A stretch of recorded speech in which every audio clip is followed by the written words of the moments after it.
gamle dage ville vi gerne være Silicon Valley. Det tror jeg, vi har fundet ud af, at det skal vi ikke være. Ikke mindst fordi, at vi kan noget andet. Jeg hedder Pia Ella Elmegård, og jeg er stifter af det, der hedder Growth Tribe Danmark. Og så er jeg i styregruppen af det her fantastiske event, der hedder Tech Barbecue.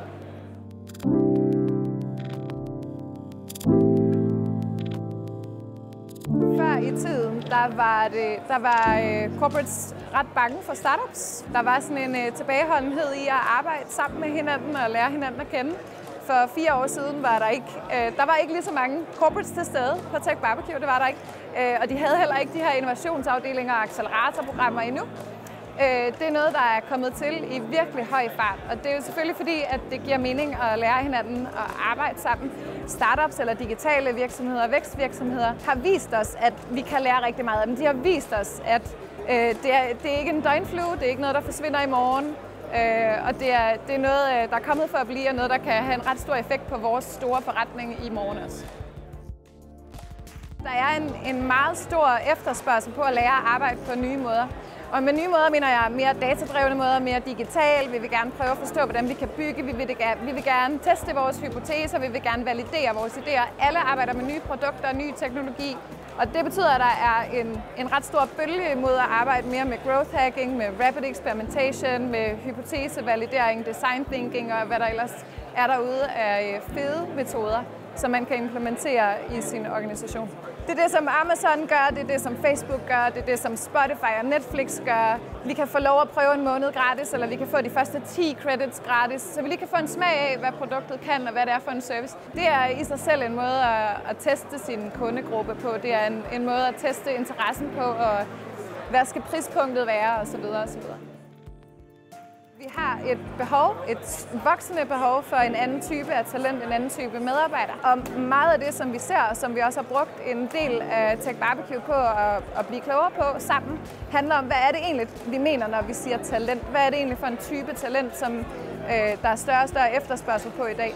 Det, man har behov for, det er de her folk, som har ikke bare siddet på skolebænken, selvom det kan også være en god idé, men man har brug for de mennesker, der også har lært sig selv fået noget ny viden ind, altså nogle af dem, der bliver ved med at opkvalificere sig selv. Det, de har brug for, det er, at de har brug for nogle folk, der er hands-on, nogle folk, der forstår det her med at arbejde datadrevet, der forstår at teste og fejle, ikke mindst. Og som gerne har haft fingrene nede i noget selv, som har været med på en eller anden form for rejse, en eller anden form for udvikling.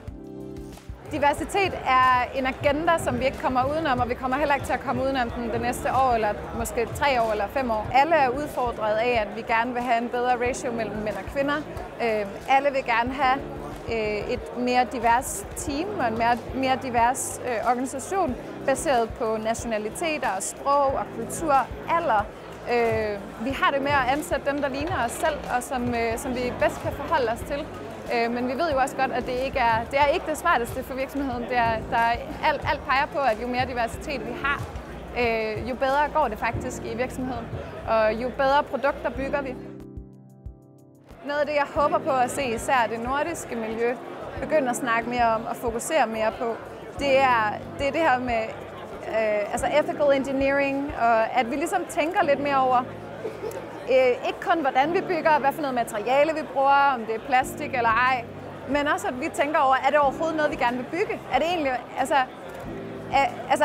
er det et problem, der skal løses, eller er det det rigtige problem at løse, eller bygger vi noget bare for at bygge noget? Sådan var det jo for år tilbage, før hele den her impact-bølge, den ramte os, der var der bare iværksættere, de byggede bare, fordi det var bare fedt at bygge, det var sjovt, og i gamle dage ville vi gerne være Silicon Valley. Det tror jeg, vi har fundet ud af, at det skal vi ikke være. Ikke mindst fordi, at vi kan noget andet. Jeg håber at se, at det bliver en trend, at vi ikke kun tænker sustainability og impact i, hvordan vi producerer osv., men at vi også tænker over, hvad er det overhovedet for nogle problemer, vi løser, hvad er det for nogle helt unikke muligheder, vi har på det nordiske marked, hvad er det, vi kan skabe her, som man måske ikke engang kunne skabe nogen andre steder, og så tabe mere ind i det.